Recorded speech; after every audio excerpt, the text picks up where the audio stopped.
আজি আমি পঢ়িম ক্লাস 5-ৰ ইংৰাজীৰ লেসন নাম্বাৰ 13 Malannas Bull। ইয়াতে তোমালোকে চাবা Malannas Bull বুল মানে হল হাড়গৰু মানে মাল্লানা নামৰ এজন মানুহৰ হাড়গৰু। ইয়াতে মানে আমি যোনটো পঢ়াটোত মলানাৰ হাড়গৰুৰ বিষয়ে আছে আৰু মলানাৰ বিষয়ে আছে। অলপমান মই শৰ্টকে ক'ব লাগিব কাৰণ যেহেতু এইটো এটা প্ৰজ এটা সাধু ষ্টৰী বহুত সময় লাগিব আৰু তোমালোকে ইমান সময় ভিডিওটো চাবলৈ আমনি পাবা। চিন্তা নকৰিবা একদম শৰ্টকাটত তোমালোকক বঢ়িয়াকৈ বুজাই দিম। চোৱা Long ago a farmer named Malanna lived in a village। মানে বহু বছৰ আগত Malanna নামৰ এজন ফাৰ্মাৰ মানে খেতিয়কে এখন সৰু গাঁৱত বাস কৰিছিল। He was very hard working মানে কঠোৰ পৰিশ্ৰমী। তেওঁ যথেষ্ট কঠোৰ পৰিশ্ৰমী আছিল। He plowed his field with the help of his bull which was very dear to him। আৰু মৌলানাৰ এটা বুল মানে হাড়গৰু আছিল আৰু হাড়গৰুৰ সহায়ত মৌলানাই প্লাউড মানে হল মাটি চহাইছিল। তেওঁৰ পথাৰবিলাকত মৌলানাই নিজৰ হাড়গৰুটোৰ সহায়েৰে মাটি চহাইছিল আৰু হাড়গৰুটো তেওঁৰ খুব মৰমৰ আছিল।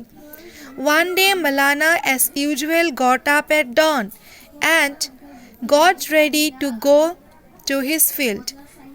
এদিনাখন কি হল মৌলানাই খুব ৰাতিপুৱা উঠিলে। ডন মানে হল ব্ৰহ্মপুৱা, ৰাতি নোপোৱাতেই যি সময় তাক কয় ব্ৰহ্মপুৱা। এদিনাখন মৌলানাই ব্ৰহ্মপুৱাত উঠি ৰেডি হল সাজু হল নিজৰ পথাৰলৈ যাব। He went to his cowshed to take his bull to the field। মৌলানাই তেওঁৰ cowshed মানে গোহালিলৈ গল হাড়গৰুটোক লৈ যাব পথাৰত। But his bull was not there। কিন্তু তাৰ হাড়গৰুটো তাতে নাছিল। He searched for his bull everywhere but he did not find it। মৌলানাই তেওঁৰ সাৰ্চ মানে বিচাৰি চোৱা। আমি যে মোবাইলত কিবা এটা ভিডিঅ' লাগিলে কুৱেশ্যন এনচাৰ লাগিলে সাৰ্চ কৰোঁ সেইটোৱে সাৰ্চ মানে বিচাৰি চোৱা। মৌলানাই তেওঁৰ হাড়গৰুটো ইফাল সকলো জাগাতে বিচাৰিলে কিন্তু নাপালে। Malanna returned home sadly and told his wife about it। Malanna দুখ মনেৰে ঘৰলৈ উভতি আহিল আৰু ঘৈণীয়েকক ক'লে।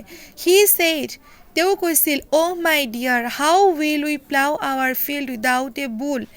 যে এতিয়া আমি আমাৰ হাড়গৰুটো অবিহনে কেনেকৈ মাটি চহাও। His wife was also worried। আৰু মৌলানাৰ কথা শুনি তাৰ মৌলানাৰ ঘৈণীয়েকেও চিন্তাত পৰিছিল। worried মানে চিন্তিত। How will we earn our living? তেওঁলোকে কৈছে আমি এতিয়া কেনেকৈ আমাৰ জীৱন নিৰ্বাহ কৰিম।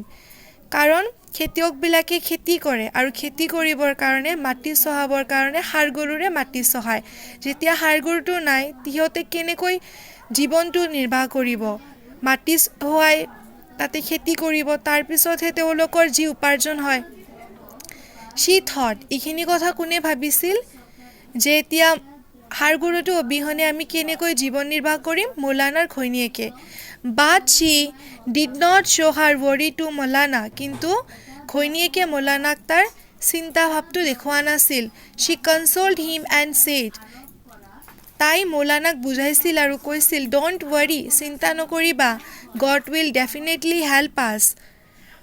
মানে তুমি চিন্তা কৰিব নালাগে, তুমি ভয় নকৰিবা, ভগৱানে ডেফিনেটলি নিশ্চয়কৈ আমাক সহায় কৰিব। I have some savings। মোৰ কিছু ছেভিংছ আছে। ছেভিংছ মানে হ'ল সাঁচতীয়া ধন মানে জমা টকা। Tomorrow we will go to the cattle fair and buy a bull। কৈছে আমি tomorrow মানে অহাকালি আমি cattle fair মানে হ'ল পশু মেলা য'ত জীৱ জন্তুবোৰ লৈ আহে বিভিন্ন প্ৰান্তৰ পৰা আৰু বেচা কিনা কৰা হয়। তাতে লৈ যাব আৰু কি কৰিব and buy a bull আৰু এটা হাড়গৰু কিনিব।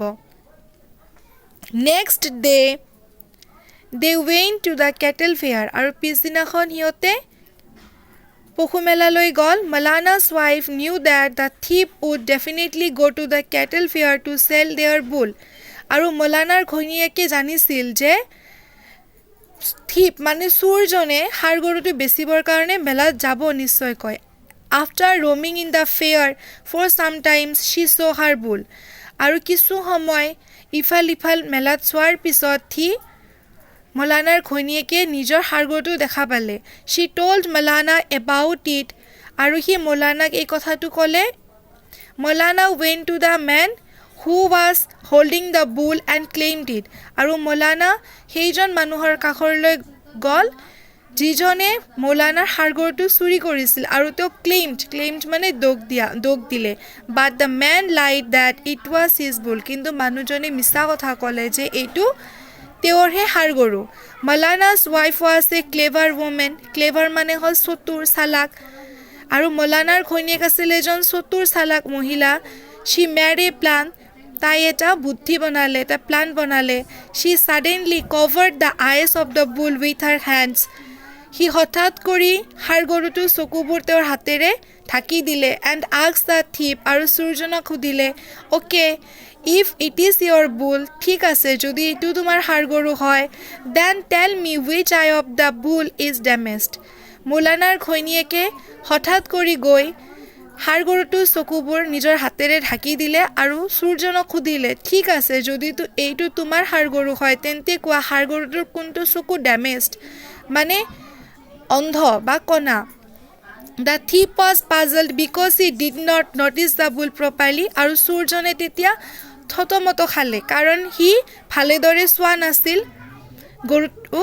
ষাঁড় গৰুটোক নিজৰ গৰুবোৰকহে ভালেদৰে চাব যোনজন মালিক সিহে জানিব চোৰেতো চুৰি কৰিছে বেছি দিব সিতো সিমান ভালকৈ লক্ষ্য কৰা নাই সি গেছড আৰু তেতিয়া চোৰজনে অনুমান কৰিলে ইটছ আ লেফ্ট আই যে এইটো বাও চকু Malanna's wife said are you sure তেতিয়া মলানাৰ ঘৈণীয়েকে ক'লে যে তুমি নিশ্চিত নেকি this time the thief became confused and said no it is the right eye আৰু এইখিনি সময়ত চোৰজনে হ'ল কনফিউজড হ'ল কি ক'ব নক'ব ৰাইটে হ'ব না লেফ্টে হ'ব আৰু তেতিয়া নিজৰ উত্তৰটো বদলাই ক'লে নহয় ৰাইট চকু মানে সোঁফালৰ চকুটোহে বেয়া By the time many people gathered near them আৰু সেইখিনি সময়ত চাৰিওফালে gathered মানে ভিৰ কৰা মানুহৰ ভিৰ হ'ল Malanna's wife showed everyone the truth আৰু তেতিয়া মলানাৰ ঘৈণীয়েকে সকলোবোৰ মানুহক আচল সত্যটো দেখালে none of the eyes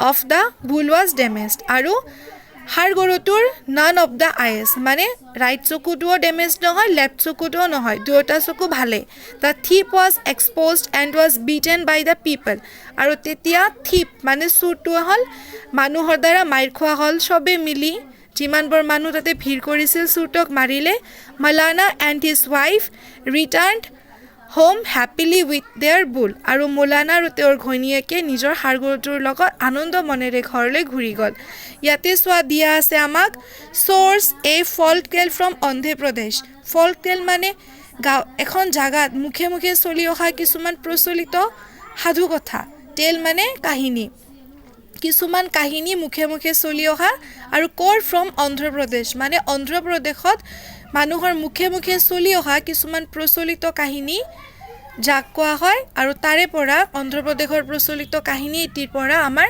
Malanna's Bull নামৰ পাঠটি তুলি দিয়া হৈছে আশা কৰোঁ তোমালোকে ভালেদৰে বুজি পাইছা কিবা নুবুজা থাকিলে মোক জনাবা ধন্যবাদ